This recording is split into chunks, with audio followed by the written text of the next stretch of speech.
think thinking about modern era right now, and you talked about that hope, and I think that hope is important because there is so much divisiveness right now. There's the movement against what I put in quotes, what folks define as critical race theory, which is more often than not what it actually is, but anything from DEI, diversity education initiatives. There's, just in New York, there was a town hall for Moms for Liberty. It was a very big deal for New York City, because that sort of also popped, I think, a lot of folks' bubbles on New York City being this bastion of liberal ideas. And then you also mentioned court cases, and you have Thomas Jefferson that has been, hanging in the balance, very scarily so, on taking us one step away from really being able to think about student assignment policy that addresses segregation.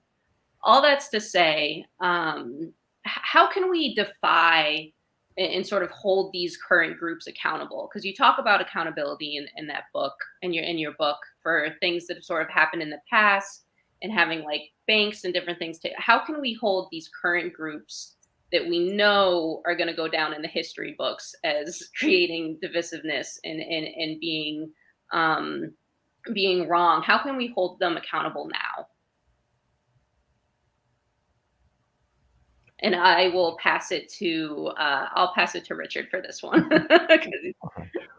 Well, some of the changes that we can make at a local level are legislative, as new ordinances, but a lot of them, as you say, are holding the institutions accountable that contributed to the residential segregation of their communities. So, for example, we describe in the book a number of communities that educated themselves about the segregation history of their communities by looking at the deed clauses in homes that called restrictive covenants that prohibited homeowners from selling or renting their homes to African Americans. And these clauses, these restrictive covenants, occur in every community in the country, every metropolitan area of the country. Well, frequently, when you look at these covenants, you'll see that the covenants that were signed to create segregation, to prohibit African Americans from living in the community, were signed and issued by particular banks, by particular real estate agencies, by particular developers. And in many, many cases, those banks, realtors, developers either still exist in the community today, or they've been absorbed by other institutions that still exist in those communities today.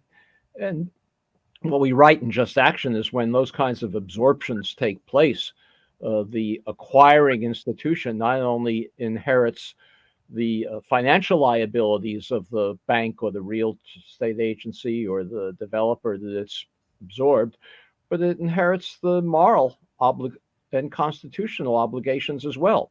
So one of the things we advocate in Just Action is that community groups can begin campaigns, careful campaigns, not just shouting, but careful campaigns to press a bank, a realtor, real estate agency, a developer who created segregation in the community to come up with significant funds, which they have, to redress the segregation that they created.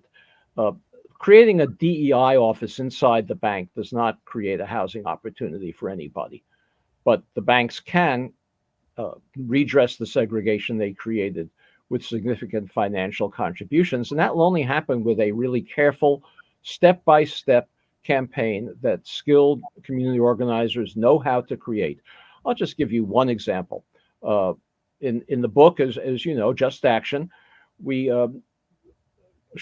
have illustrations of two community groups that had demonstrations against local banks in their communities, because what the banks were doing was issuing mortgages to multi-unit developers that were based on multi-unit apartment owners that were based on those loans being repayable only if the apartment owners evicted existing tenants and brought in higher paying tenants. In other words, they were subsidizing gentrification.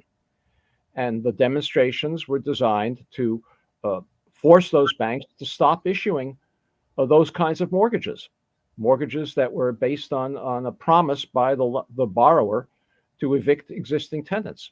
That's something that can be done in any community, and it requires a local group that's going to research the kind of mortgages that the bank is issuing, and then if the bank is doing that kind of thing, take action to press them to stop. Community pressure, publicity. In one of the demonstrations that we showed, the members of the community group invaded the stockholders meeting to raise this issue. So those are the kinds of things that can be done with banks, realtors, developers who either created segregation in the past generation or who are continuing to contribute to it now.